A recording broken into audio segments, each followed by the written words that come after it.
First off, to anyone who's ever said anything nice to me ever on my channel, thank you. So you know how I usually like to hustle 24/7 as much as I possibly can? Well, Dylan was in town for a little while, like a week. My brother is now in town pretty much for a week. I'm going to Portland hanging out, and I can't wait. The thing is, my body is not reacting well to not constantly working and trying to progress.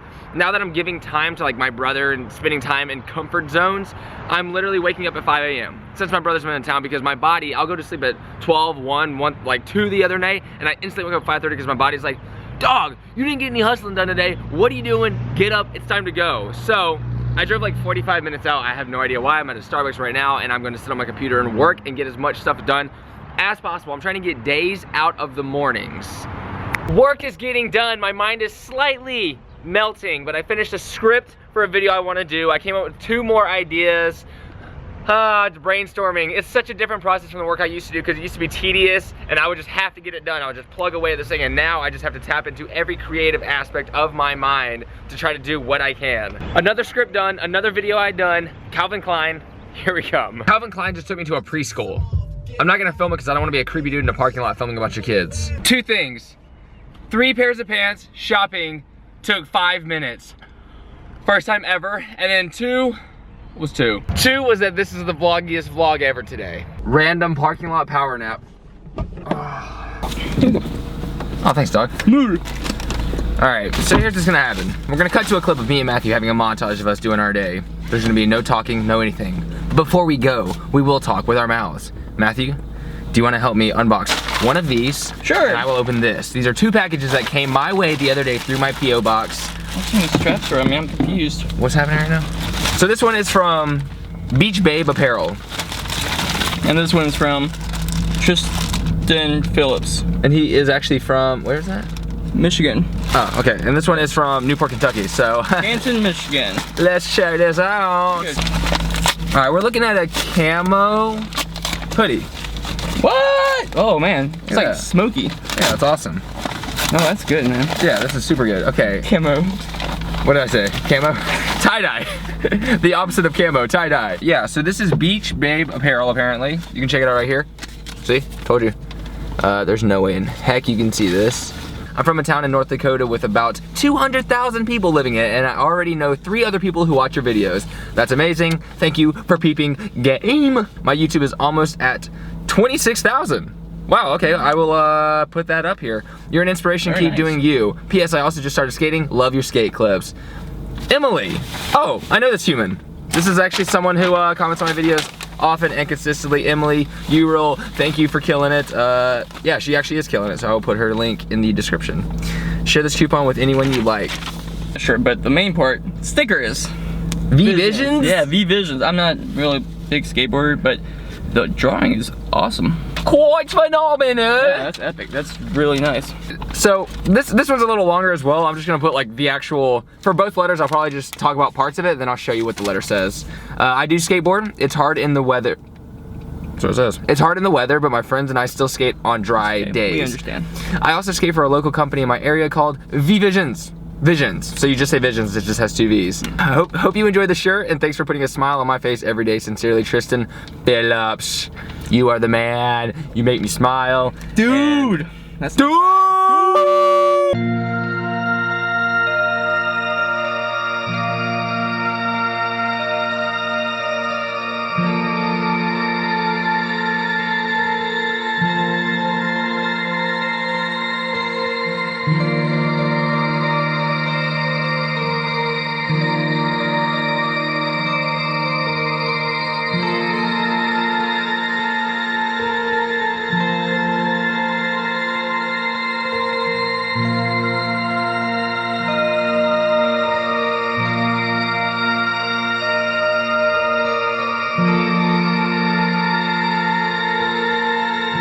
You know how I said this was a vlog?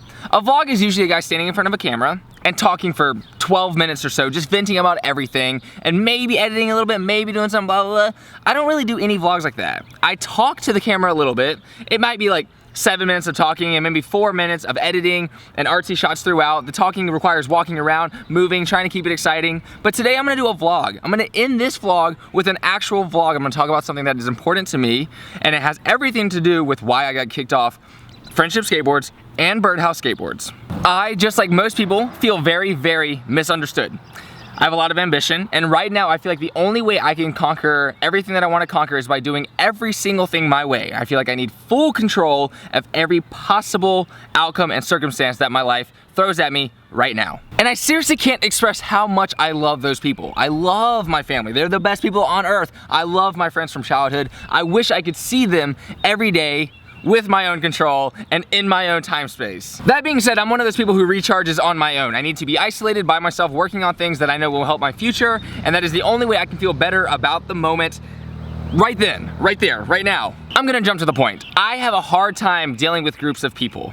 Being surrounded constantly by other people make me feel like all my energy is being thrown out of my body and onto them. I am giving them my attention, giving them my energy, because I don't wanna sit there and just be quiet and sit on a computer and figure things out in front of other people. It just doesn't make sense. But for myself, it works perfectly. And this is where the brutal honesty comes in. When I was on Birdhouse, I went on a few trips with them. I basically spent time 100% no control whatsoever in a van in different cities with people that I didn't know very well. And you can imagine what happened next. I felt very uncomfortable. I started really hating that I didn't have control of my own time, and I acted accordingly. I was more quiet than I should have been. I was a weird guy in general, and I also just didn't get along with anybody on the team on a personal level. Most of the team was very in tune with like the whole frat lifestyle. I know I'm generalizing because obviously not all frats are people who love to drink, treat women subjectively, and do a lot of drugs. But a lot of the people on the team are like that, 100%. But the thing is, I, as an adult, have found a lot more empathy for people who like to do that, because clearly it's just trying to have fun. As you're growing up, you try to fit in, you try to be socially accepted, etc. And I am the same way. I just want to be socially accepted by a different crowd. So seeing all that was really hard for me to relate, and it just made the conversation stale. We all shared a passion for skateboarding, which is why I was kept around in the first place. I went on one trip with them, it was fun. It was a little weird, but not too weird for them to invite me to the next thing. So we went to San Francisco and it was nice, and then we went to Arizona, and that's when things got a little weird. As soon as we went on the trip, I realized that these weren't the people that I wanted to be around, surrounded by, or the team that I wanted to be a part of. But as I was figuring out, of course they were figuring out as well. They're not stupid people whatsoever. They realized that we have nothing in common. So even on the trip, I was the one who was a douchebag. I ventured off with another crew. They drove me to Arizona, then I ventured off with Jason Park, who actually got me on Force Wheels now, which changed the course of my life. So Jason Park, I have everything to thank for. But I spent time with him and Richie Jackson, Kevin Love, all these people who were incredibly talented on skateboards, Jeff Stevens, who's an Arizona local and the best. I spent 2 or 3 days with them. I even stayed with them after going with Birdhouse. So clearly at that point, it was like I admitted defeat, and he wasn't stoked on the idea of me being a kid who they brought to Arizona just to leave them. And I met back up with them, we went home, and then I got the phone call and was like, dude, sorry man, like super friendly conversation from the TM, but he was like, you're done. That is the story of Birdhouse. That is pretty much everything from beginning to end. And for Friendship Skateboards, the Friendship Skateboards, this is a way quicker story. So if you're still slightly interested, I can tell this quickly. The Friendship Skateboards was another creation by Jason Park. He got me on the team, and then soon after he quit. And he was the one dude that I connected with on the team, and I felt like I was kind of on this whole new company. I didn't really know anyone, didn't know what was going on, but the art direction of the guy who owned it I thought was brilliant, very intelligent. I said brilliant very oddly, and he was a really cool guy. He was really nice. He seemed, at least, and I never met him. I was just talking to him on the phone, and I was like, this guy seems cool. Basically, there was talk about me going pro for the company, which of course is like my dream come true. It sparked something in me, and I was like, yeah, let's do that. So I gave him a video part. 2 weeks later, he asked me for another video part. He said, this is priority. The other part you filmed wasn't priority, but I still appreciate it. And then I got salty. Right after that, I was like, okay, dude, I can't give you footage that quickly, and no other human being has ever given footage in 2 weeks that good, except for Chris Jocelyn. He put out a video part in 11 days. Good job, Chris Jocelyn. So, stress was on my shoulders. It seemed like every conversation we had after that, me and the team manager, AKA company owner, we just couldn't get along. We couldn't really understand each other, what we wanted, and I was telling him that I worked really hard, and that basically he put me on the company because he liked what I was doing now. He didn't want me to do more stuff for them because I was working, of course, my booty off, and that's why I moved to California in the first place, to work hard as consistently as possible. Then there was a video of me skating a Blue Tile skate shop board. And as you know, you can be sponsored by a skate shop and a board company. But the thing is, he saw me skating a Blue Tile skate shop board and said, people are gonna get confused, don't do that again. I was like, I understand. And then he gave me a really hard time about it to where it was definitely off-putting. He was kind of a jerk about it. So, out of rebelliousness, I was like, you know what? I'll put out a whole entire YouTube edit. This was an Instagram edit. I put out a YouTube edit of me skating a Blue Tile skate shop board. And in the edit, I throw a friendship board. So that was kind of the whole, like, me signifying, like, I don't want to be on this company anymore. I don't like these dudes, whatever. Not a very classy move on my part. And then he hits me up, calls me. He goes, hey, dude, like, the company that bought us out, yes, he ended up selling a big portion of his company to a big corporate brand. Apparently, they told him that they needed to kick me off because they didn't like the image I was setting for the company. Very, very understandable. So they kicked me off, and that was it. Those are the two companies that I rode for, that there were promising outcomes, and it ended with me getting kicked off out of me being stuck in my ways. The point is, things have to be right. If you want a future in something, you have to make sure that it's right for you. And in both those circumstances, not only was it not right for me, it was not right for the companies as well to have someone like me on their brands. And when people ask me, what happened with this company and this company, there are always a lot of politics that are involved with why anyone gets kicked off any company ever. And it happens all the time. Pros get kicked off all the time, and it's just politics, it's just business. There's only one person that I've ever met who doesn't play by those rules. Andy Schrock. Hey, John. What's up, buddy? It's Johnny. Johnny Geiger? All right. Later, bud. Bye, Andy. Portland. I will. Yep. Bye. Take care.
New trick, it's exactly what I needed. Let's go home. So this is a bit strange. I'm actually wrapping up the video the next day. This is the next morning. I'm in the airport right now. My brother's in a Starbucks line, and I was like, I totally forgot to do an outro for this motherfucking video. That is much better. So I just saw this quote, and I just started reading it, and I was like, oh, this is a good one. And coincidentally, it's from a person that I've used a quote from before. But the person who sent it in was Mr. Pekka21. And the person is, the actual person is Maya Angelou, or Maya Angelou. Somebody told me how to pronounce it in the comments, and I still don't remember. But she says, if you don't like something, change it. If you can't change it, change your attitude. Some things are out of our control. It is not worth changing. But then again, I do believe that everybody can make a huge impact and do the impossible. Oh man, that is a catch 27,000. The thing that I relate to most with this quote is that you can't change other people. I think that is one of the main things that people try to change all the time, especially with like spouses or relationships. They try to change their significant other, and it doesn't work because obviously you can't change that. It's out of your control. So change your attitude or get rid of whatever it is that sucks. So thanks for watching, subscribing, commenting, liking, enjoying this content. I will see you soon for another video. I appreciate you guys watching, and life is sweet. Good night.